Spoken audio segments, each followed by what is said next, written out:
Hi, we are in the Break It Down show. My name is Chucho Escoto. Hey, How are Chucho, you? it's good to have you on the show. I'm going to let Yeah. Sandra do an introduction because she knows you way better than I do. Yes. Hi, everyone. And Pete, thank you for having me back again. Of It's course. really exciting to have Chucho Escoto on. He is the founder of a company called petgas.mx, and we'll put the link in the show notes. But it's a very exciting, very innovative company here in Mexico, and they are transforming plastic into energy. But I want to let Chucho give us the lowdown on himself and the company. So I will let Chucho take it from here. Tell us about yourself and PetGas. Thanks. Well, first of all, I'm very thankful for speaking to us. I'm telling us because we are a big team. No, this innovation couldn't exist without the efforts and skills of people that really believes this could be mean something to change the world, or at least damage less. And yes, this in order to understand what is pet gas, we are a Mexican technology that is called non-catalytic pyrolysis, which has the abilities to take all the carbon chain that it's on the waste plastic and transform it into clean energy. We can produce diesel, gasoline, kerosene, paraffin, and gas in a very inexpensive process that can allow us to have energy just in a 8 hours process, and we can disappear the waste plastic. It doesn't matter of what kind of plastic it is, and we can also take it from the ocean. So this is very new. I mean, explaining to all that this can be possible. It's took us a lot of time, and now after that we have a patent and we are about to develop more machines in the world. We are in this period where we want to share with everyone that this is possible and see how everybody can be part of it. Thank you, Chucho. I think, one very interesting place to start, and that I think a lot of consumers really don't know a lot about is, I just, coming from the United States, I was always separating everything: compost, aluminum, glass, and plastic, and thinking that my plastic was actually going to recycling. And I don't think I really understood what was meant by recycling, or that really the entire industry of recycling, has really been an industry that's been created by the plastics industry to keep us from not consuming plastic, or to keep us continuing to consume plastic. So, Chucho, maybe you could talk a little bit about that and the different types of plastic, and how PetGas is unique in terms of its ability to transform plastics. Yeah, to make a context, there's 7 different kinds of plastics. All of these types of plastics, you can find it in the bottom of any bottle, and you can see a triangle that it's pretty much like the recycle triangle. But the what it's telling us, this triangle, is not that this is recyclable. It tells us what kind of polymer is it. So in the industry, in all the plastic industry, mostly the number one, which is PET, and number two, which is HDPE, are the ones that has some value in the market, and people can buy it in order to give it a second or a third use. No, but this kind of plastic doesn't recycle forever. So that's the reason why, of the 100% of the plastic that we produce in the world, we just recycle around 6 and 8%. So what's going on with the other 81 or 91% is mostly non-recyclable plastics that, because there's no market for it, we just throw away, and that's what we call trash. No, but at the end, the plastic becomes from the oil. So if we start seeing plastic not just as a waste, instead of as a resource, we deeply believe that people will go and look for it and clean the ecosystems, right? So we don't wanna keep it in the recycle process. We really wanna transform, because there's too much, and we want to be part of the solutions that recycled people can have, in order to have an extra income, to really have something back from all the ways that it just won't disappear by itself, like the polypropylene mask number 5 in the plastic type. We don't recycle that, no, and we are just throwing away around 10 million masks per minute to the ocean. So now we have a solution to do something, at least just to disappear it, plus have fair energy, clean energy, energy that doesn't pollute like the fossil fuels, and energy that is everywhere. That's mostly the motivation that we have, no, right now. Let me see if I It's, can capture what you just told me, because there's a lot in there and it sounds incredible.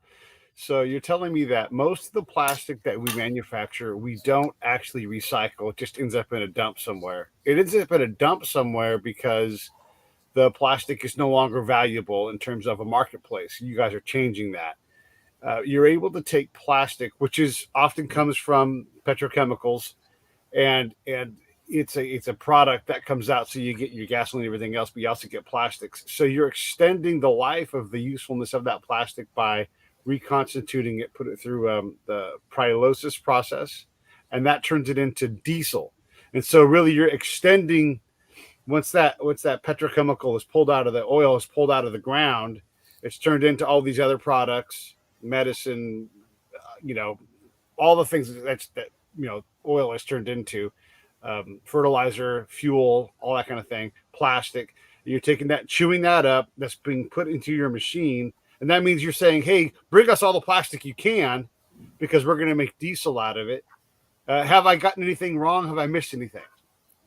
yeah, is that's the idea of the whole situation. There's a chain life in every product that we use, no, Yeah. and mostly all these products doesn't have an after post use.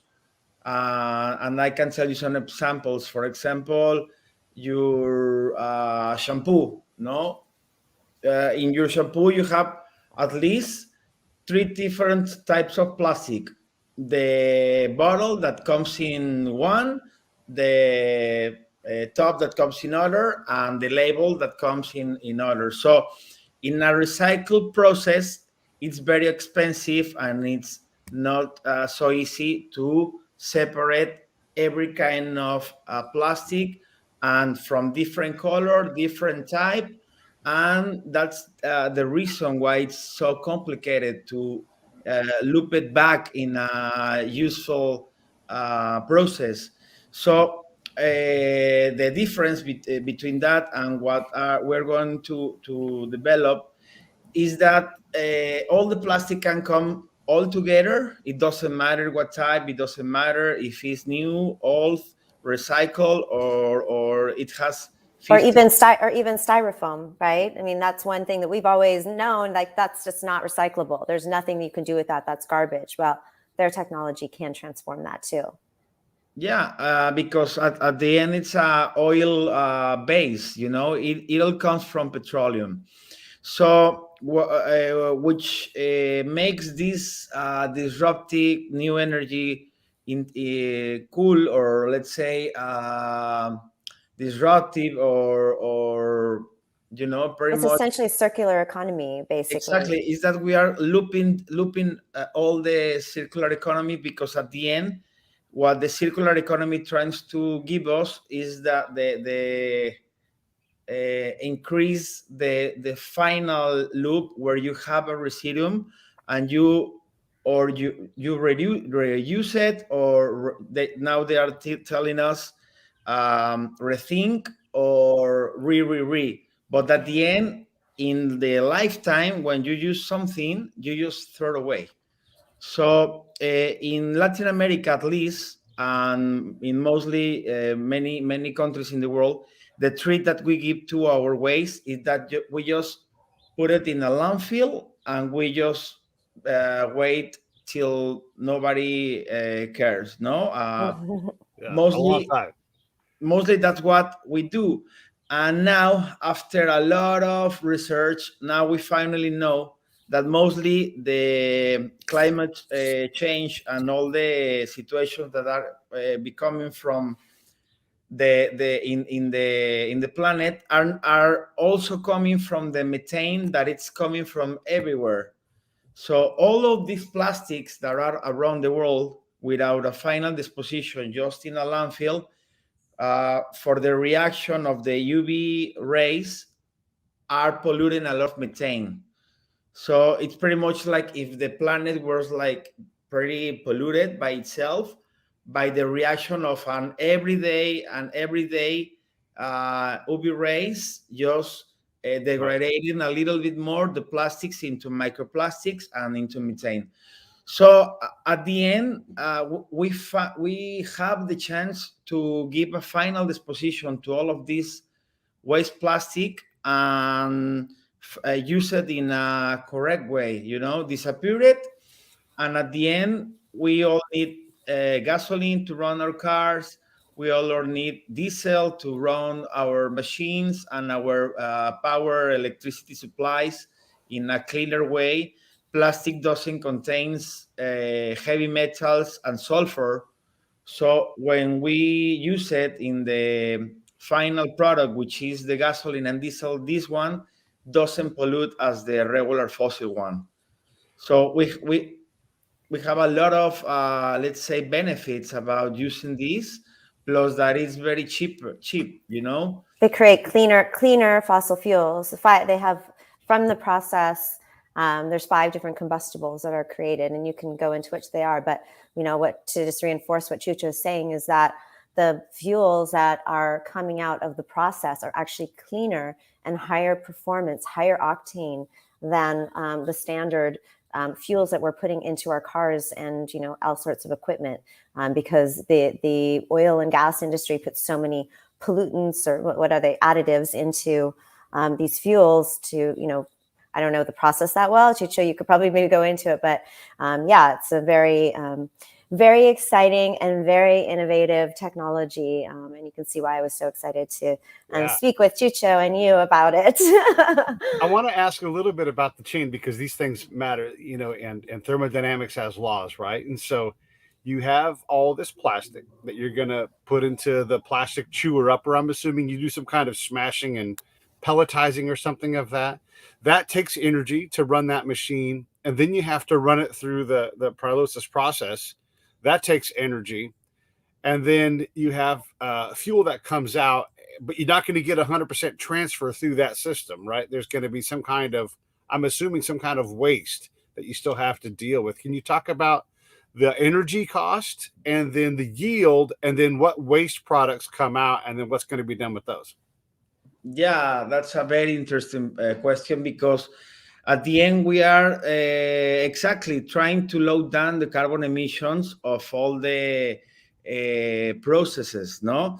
So in the first process, as you say, all that we have to do is to share it down in order to take the volumetrics of waste plastic, because if you move just the bottle the way it is from point A to point B, which is the shredder, you are taking mostly air, you are taking a lot of volume but less weight.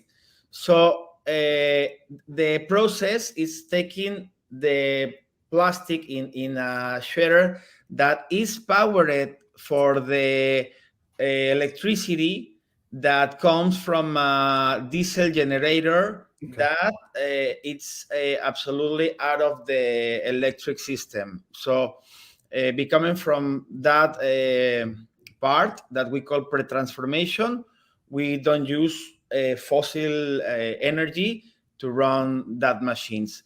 After we load down the volume and we have a lot of plastic, we take it into a reactor that, in the absence of oxygen, we close it and we start to heat it with the same gas than the machine is making. The machine makes in a simultaneous process 48%, which is gasoline, 102 octanes gasoline. 28% is diesel, sulfurless diesel. 12% is kerosene, which is the base of the jet fuel. 5% is paraffin. That's another innovation that this machine has, because in the very beginning of the process, all the gums that comes in plastic just loads down in that tank. So with that paraffin, we are able to do candles or cosmetics that are sulfurless. And we have a 5% of gas after the auto self of the gas. The same gas that the machine is producing is the gas that makes the heat in the reactor. And this doesn't pollute more than making you in your morning some ham and eggs, using regular fossil gas. This is just heat. So we are heating the reactor, and we take the plastic from 0 degrees to 600 degrees, and around between 400 and 600, the carbon change breaks, and the plastic that was solid now is gas.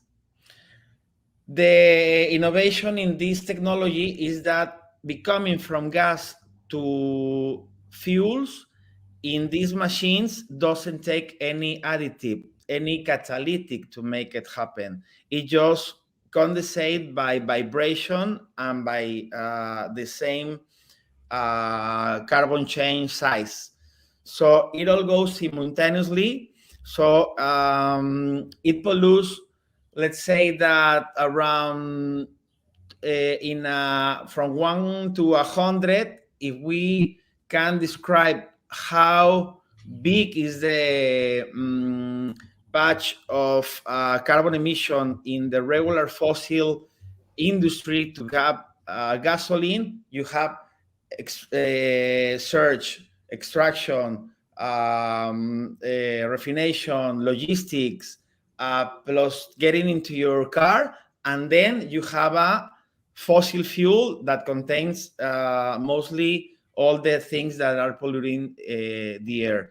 Now, with this, we have a very simple process without all of those other, let's say, dirty processes, and we do it in a very clean way because the process is closed. So the gas, it just travels by the machine, but it doesn't never goes to the air. And in a regular refinery, you're always polluting and combustion the gas that it's coming from the refineries. So in a comparative way, we pollute very, very, very less, and we produce a higher quality final product that you can use in your car without making anything to your engine. Just put it in, and it'll increase the power in your car. You feel it, no? Because it's coming with 102 octanes by source, and the regular gasoline, at least in Mexico, it's 89, 90. So you're pretty much putting some additive into your car. and that's why it's make it special, no? Because at the end we have a solution for the waste plastic in the world, and we can also supply some energetics that mostly all the world is looking to, no, in order to have greener solutions or not keep polluting as the way we are right now. And deplastify the planet which is what we really need to do. Exactly. When you do this process, I just want to make sure I understand the crunching up of the plastic. When you process that, is that powered by the diesel? I know you got to power the generator to make the electricity to make the plastic chew up. Is that powered by the output of the machine? Exactly, exactly. Exactly. We don't use a regular fossil electricity because we have this source, you know, it's Yeah. cheaper, it's there. We produce our own energy, and that allows us to have a very good profit at the end of the chain, and that way we can participate the people, no, with points and with rewards in order to make them be comfortable with the fact that now they have an option not just to throw away their waste and know that it's going to finish in the cenotes or in the ocean or in the rivers or everywhere, that now they have a chance to give it a correct final disposition and get something back. And we have programs that are aligned to the 17 objectives of United Nations Sustainable Developments. It's pretty much clean the water, clean the environments, fair jobs, no poverty, no hunger, and we are into that, no? Because we believe that taking the waste away from the ecosystem and giving something back to the people in order to create a circular economy can give us a lot of benefits that right now we hadn't tasted already because we are in this period. But imagine how big could be that the more polluted countries in the world, Asia and India, could have a clean source of energy and stop killing everybody around, because at the end all this plastic goes into the ocean, the fishes eats, as you know, and we are killing the ocean that someday we'll kill ourselves. So right now there's a big chance to use and take advantage of this source. There's trillions of barrels of oil underneath the surface of the earth, right? And that's turned into plastics, which you guys are then processing into a new fuel. Is it?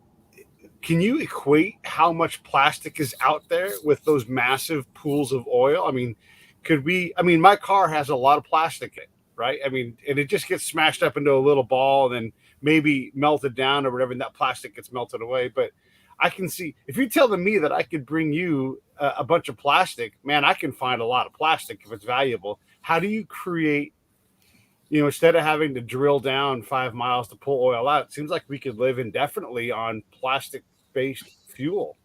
How much plastic does it take to create a bunch of well, I mean, you had so many different products: diesel, gasoline, kerosene, paraffin, all of these things. That's a lot coming out of the pipe. How long can we live on the plastic that we've already made? I mean, there's dumps that are full of that stuff. Oh, great question.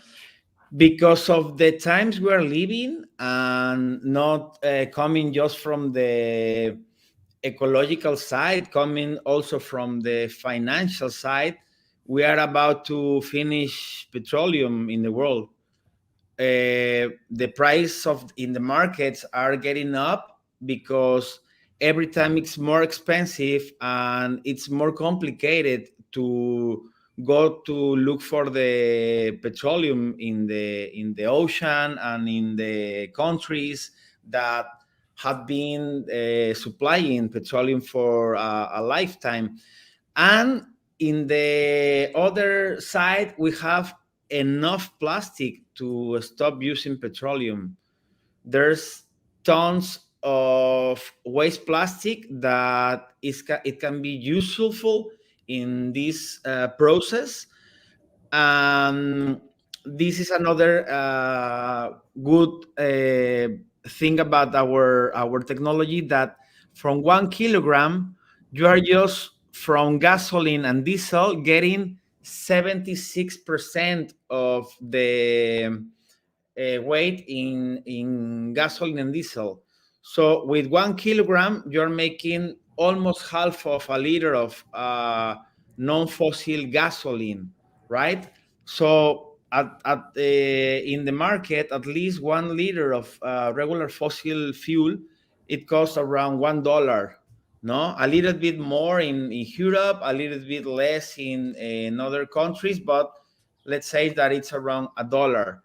With this process, the same liter with a better quality, without all this long patch of carbon emissions during the process, can cost around 30 cents, right? So we are into something that can give the other part, no, of the same equation to the people that can bring those non-recyclable plastics, and finally make the own countries and the own people clean their waste, and have a source for all the cars that they won't just go. No, we won't just move into the electric cars just like this. It will take a lot of time, and we are just using more and more fossil fuels, that because there's less petroleum every time, it comes in a worse quality, and we are polluting. And in all our ecological pitch, all the companies just say we will do something, but at the end, there's very less actions, no, from everyone. So we want to bring this tool to all the companies, to all the governments, to all the investors, to all the people that believes this can mean something for their intentions and their life. And we are getting a good traction with mostly the brands that finally understood that this can be happening, that this is real, and now they want to participate somehow in this final disposition process that can allow us, everyone, to have energetics in a very inexpensive way, and ready to use in a very short time. There's one thing, there's like, you need to like have it all like settle in, and it's like amazing. Like once you grasp it, what, petgas is capable of, and what their innovation means, it's really kind of can be mind blowing. And I think that, there's a couple things that Chucho touched on that I think are interesting, because this process, pyrolysis, has been around for a long time. It's not something new. People have been, and essentially it's, people were burning plastic because they knew that plastic was petroleum.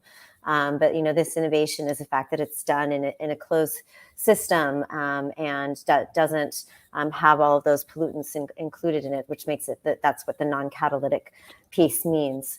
But also we started talking about just, I think it's really interesting to explore like what happens when you put a value on something that is garbage, right? Or that's waste that we're throwing out.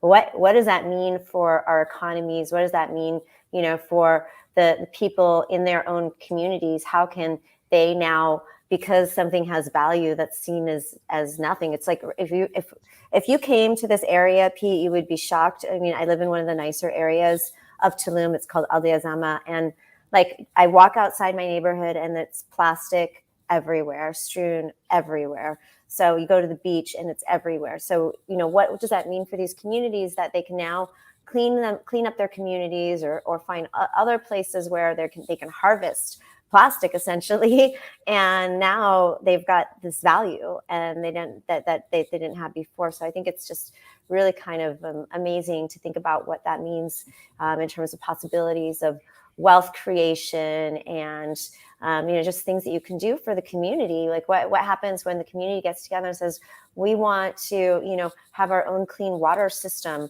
and we want to fund it with plastic that's taken from the area, or what have you, other infrastructure. So it's really fascinating, and petgas is a really interesting way to deal with that. I don't know, Chucho, if you want to talk about the petgas coin or the shared responsibility program that you've developed, for exactly enterprises that are the most polluting in these economies in the world, the CPG products. How do they how do they fix what they've done, and how do people get rewarded? Yeah, the part of the strategy is not just to go with the machine and just explain how this can mean something from everyone, plus supplying the solutions, no? At least having a roadmap, no? Mostly like a plan to get the plastic coming into the machines. So in this moment, the program, the shared responsibility program, what is trying to bring into the conversation, let's say, is that all the responsibility that right now we are telling everyone that somebody has, we are just giving it to the brands, to the people that makes the products. Let's speak about a famous one. Let's speak about Coca-Cola. No, for Coca-Cola, they have a very big challenge. They having all their new commitments that they won't have any waste plastic for 2030. And at the end, let's say that it's a good idea. It's good that they market about it, that they make commercial, that they make social media, that they make us really believe that this can be something. But at the end, uh, part of the idea of this petgas program is that for that product to come into waste, you have a consumer. So the responsibility of that waste is not just Coca-Cola problem, no? Or we can say that about any other product, no? We believe that the consumer has at the end the possibility to make the difference between just throw away or bring it back into the useful chain. So with this program, we want to reward the people that can bring us non-recyclable plastics, and we're giving them petgas points, which are pretty much very simple back office where we can track how many plastic you can bring into the pyrolysis process. So when you bring us this plastic, we can track it in a very inexpensive, how do you say, pulsera? It's a bracelet. It's a track. Yeah. So it's got like a little RFID chip on it. Okay, RFID. Okay. Yeah. And let's say that this is the first step, no? Second step is making the same situation in blockchain. Why in blockchain? Because through blockchain, we believe that we can supply a very good part of the electricity that some time we can produce with this clean solution. And you know that right now all the mining in Bitcoin and all the computers running in all the world are also heating up the planet, the temperature of the planet. So the narrative behind this is to use the technology that right now we have with the smart contracts and with the blockchain technologies to exactly do that, to track the plastic that is coming into our installations, reward to the people with coins, and make them be part of some new currency that can make people from all the world get into the system and help from their computers, from their own, after COVID, there's a lot of new jobs that are being doing in home, using electricity, so that somehow this electricity that they are using for their process or other computers process can be energetized by the transformation of the waste plastic that it's already there. This is exciting. I mean, I have a lot of questions, and I think some of the questions we have to ask are like the ones that the naysayers are going to instantly dismiss this. So one of the things is the process itself. Yeah, I've got a lot of friends that work at a refinery, right? And if anything happens and something escapes the process and it goes to the ground, you have to now abate that spill, right? And that's very expensive. You have to dig down 3 feet, scoop all the dirt out. The dirt now has to be brought. There's all these things. How clean is the site itself where you guys do this? For the process, it's very clean because what we get in the reactors are the plastic that we already shut it down, and we have it perfectly covered, and we can give a very non-polluted process in order to go into the reactor. And in the final process of our whole situation, the residuum, the very what it comes for the rest, it's called coque, and this is an stone that at the end kept everything that was not carbon chain based, and it didn't became from solid gas.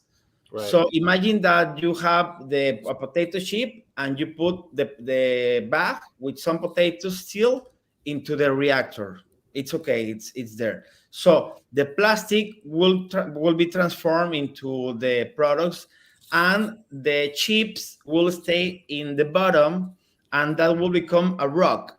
This rock, we can sell it to the industry that makes iron and cement, and they use it as energy for their process in a cleaner way, because this comes from a source that it doesn't contain, as I told you, sulfur or heavy metal. So we have no residuum. Plastic becomes 100% plastic, 100% in products. Yeah. So you've got a cat unit that just crushes everything down, and it takes the product out, and you're left with a coke rock that can be sold and used. How does if you're going to make kerosene, jet fuel, right? If you're going to make gasoline, if you're going to make diesel, these things are still polluting. And I understand that through the process, we've got less sulfur than when it comes out as a sour crude. What's the difference between plastic sitting, say, in an ocean and being eaten by a fish, and I'm kind of throwing you a softball question here, right? Or plastic sitting in a dump, just off-gassing things. I guess what we're getting at here is there's still a cost, right? So even if there's a new gas that comes out of this, it's not from a waste product sitting there into some kind of chemical soup. This is an actual process for things that we already do. I mean, we already have jets, we already have diesel cars, we already have all these things. We already burn paraffin candles, all of these things. We're just taking a lot of the waste out of the source. So I guess my question then is there let's say Coca-Cola is a great example. One of the things I love here in California, we made plastic straws illegal, and I'm like, but look down the aisle where all the salad dressing is. It's all plastic, Yeah. And then there's all these other places where plastic is just at least we bag our trash here, right? I'm not saying we're perfect, but at least we bag our trash. In a lot of places, there's not even a dump; it's just over your shoulder. Keep walking, right? Yeah. So, That's here in Mexico, Pete. yeah, and a lot of the world, Yeah. I mean, you go to Yeah. Iraq. I mean, it's picking up trash or dealing with trash is embarrassing, and so nobody does it, right? And so Yeah. you're creating a way to say, hey, go ahead and be embarrassed, and we're going to cut you a check for whatever. And I'm assuming that Coca-Cola, all those kind of companies are putting value in, like, hey, we've got to deal with this. We've got to incentivize the collection of plastic. Is new plastic more valuable than 10-year-old, detergent bottle plastic? For the regular industry, yes. For a regular Coca-Cola bottle to be recycled, it has to come just as the clean as you drink it and put it into the process.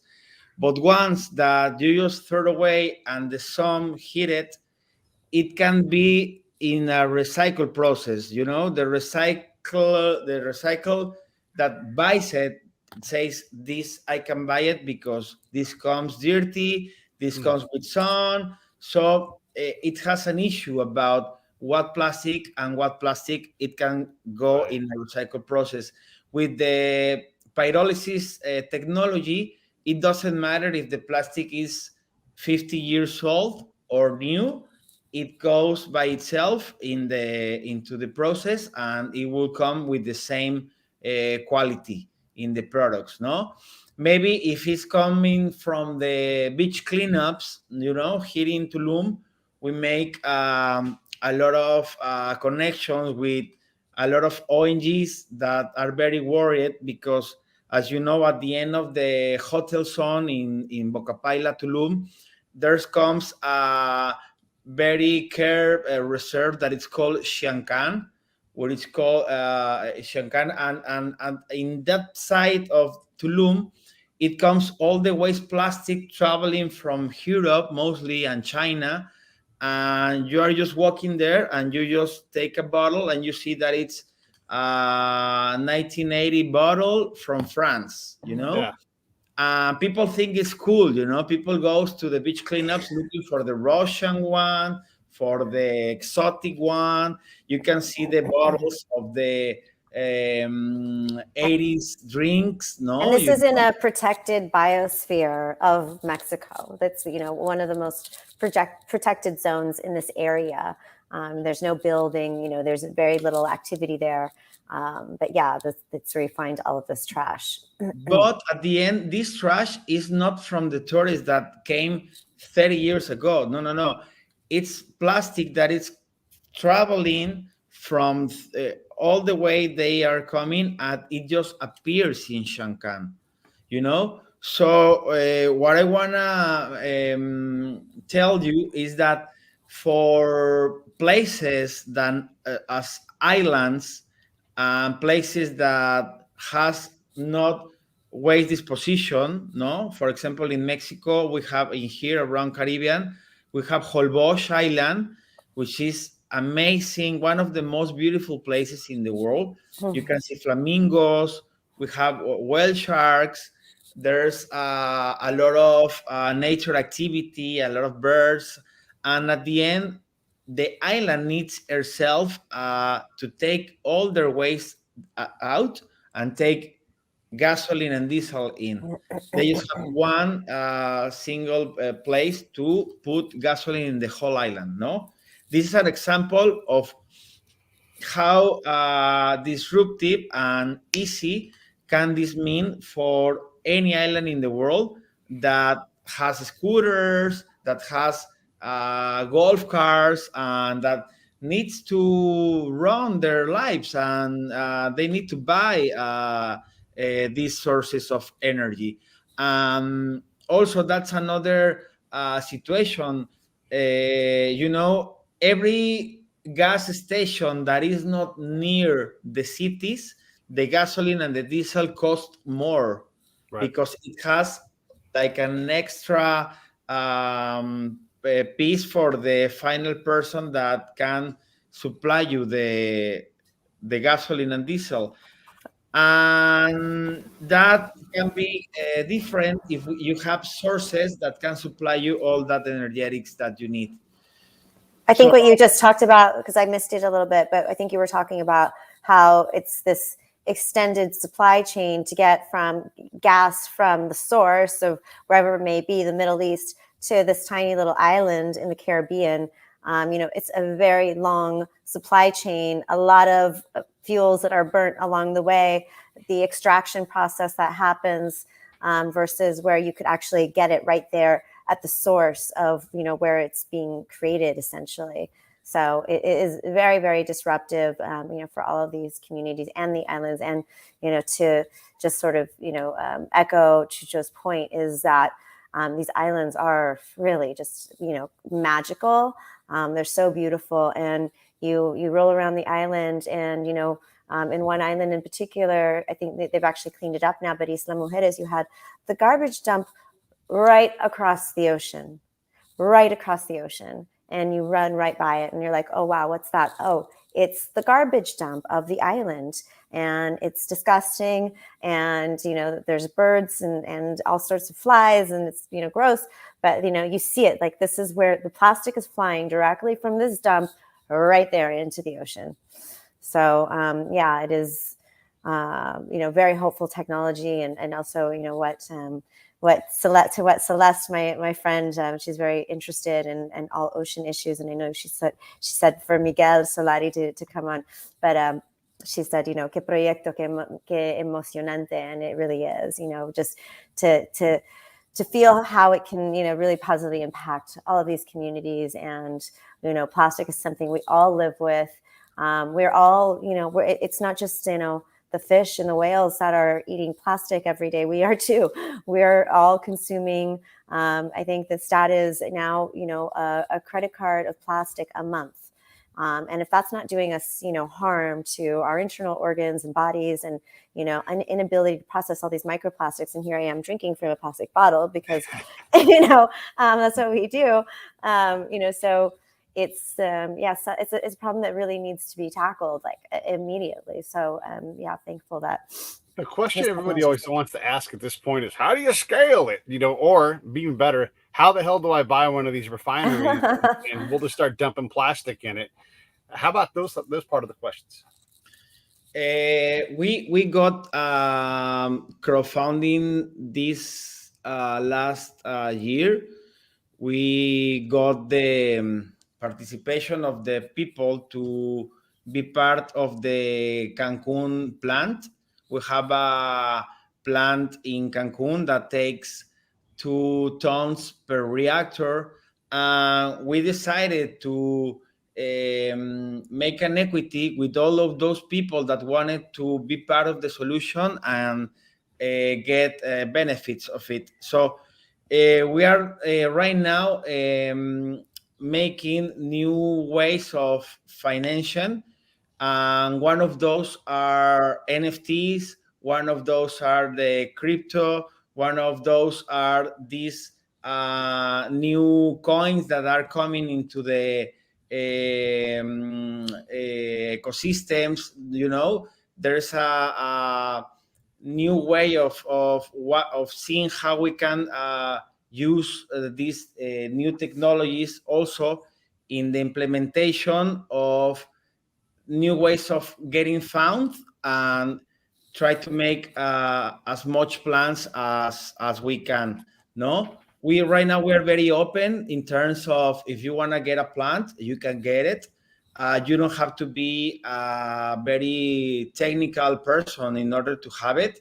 We supply the operation, we supply the maintenance, we supply the plug and play, and all you have to do is just bring your plastic from your community, and we want to help you to do that, and also to have all the products that comes from the machine in a market that can allow you to get your return on invest very fast and grow and get more. Because at the end, our business model is to get a small participant in the transformation benefits.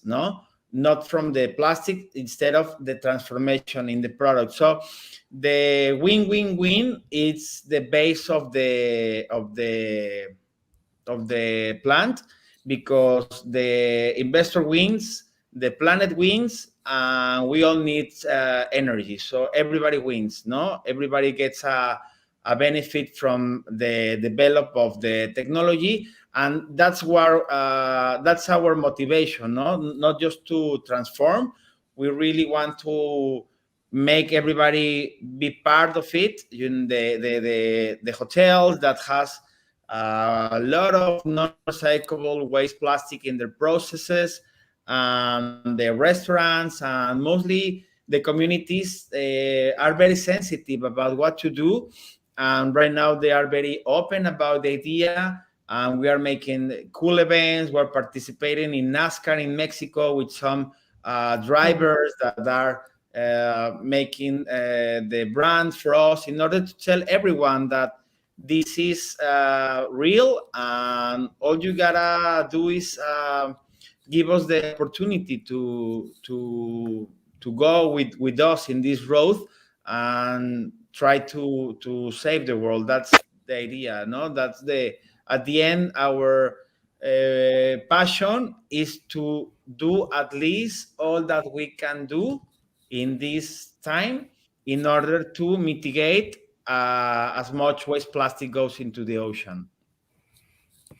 Have you guys talked to Sergio Perez? He races on Formula One. That seems like a good partner, because those guys are looking to. I mean, it's part of the Formula One charter, right? Is to reduce their waste. Right now, they're trying to change fuels and all those kind of things. Have you guys talked to Sergio?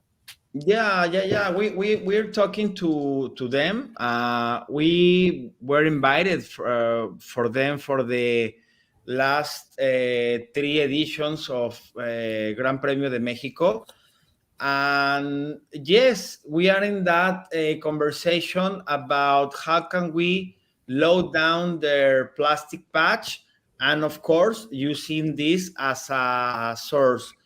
We just got our patent in the 1st of December of last year, so we are pretty much a new company in terms of what we can do in the next future. And yes, it's in our plans, not just to F1. We want to supply energy for big companies or ONGs. For example, Sea Shepherd is one of them. They have 11 ships. They are looking for many missions, and they are always getting fundraised for doing their missions, saving the oceans mostly. And they have a very big problem with the diesel that they most spend in their situations. No, they are not a company. They run for the world with the help of the world. So Yeah. we want to help these kind of companies to get everything easier and done, and they also want to give us the chance. So right now we are in this very cool moment where everybody can be part of it, get something from it, and we are happy to share, no, to share with everybody, and to help all the governments and all the investors and all the people that wants to go in something different that is profitable. And it's good to say it, because recycle, because it's not profitable, people just quits about making it, no? For much love that you have for your community, if you have to pay your gas to take your plastic to one point to another point, and that takes you money that you have to use for another things, somehow you stop doing it. So in this process, it incentivizes you, no? It makes you want to look for more plastic, and that's mostly what we understood about the reasons why there's so much around, no? Because it has no care for anyone. There's no value in it, and we want to show everyone that at least it has some value to take it away the ecosystem and make you get something back. Yeah. What are your thoughts? What are my thoughts? Yeah, Sandra. I mean, I'm probably PetGas's biggest fan. Yeah, and full disclosure, I'm an investor, and yeah, I'm a believer. I'm also, we're Chucho and I are business partners, and I'm going to be developing some really exciting businesses, really innovative businesses, which are part of the pre-transformation process, and that incentivization process that Chucho talked about for the community. We're also doing some really fun things with NFTs. So, kind of imagine, what, the NFT conversation that we've kind of touched on, but, what can NFTs fund, and how can we use NFTs as a funding mechanism to do good in the world? And that's something that I think both Chucho and I are very passionate about.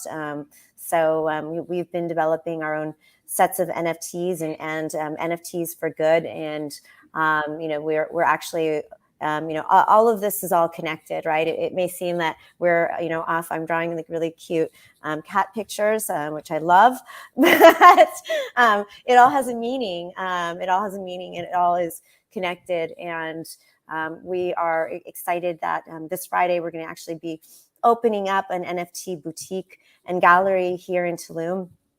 A lot of the NFTs that we want to highlight, including our own, are about promoting good causes for the world. So NFTs for good is a big focus of our mission and what we want to give platforms to. And that's something that I think that everyone here in this call has in common, is that we all want to do our part and leverage the platforms that we have, the creativity that we have, to do good in this world. And if we can make money while we're at it, that's all the better, because nobody wants to be broke. I mean, it's okay, but it's better to be able to pay the bills.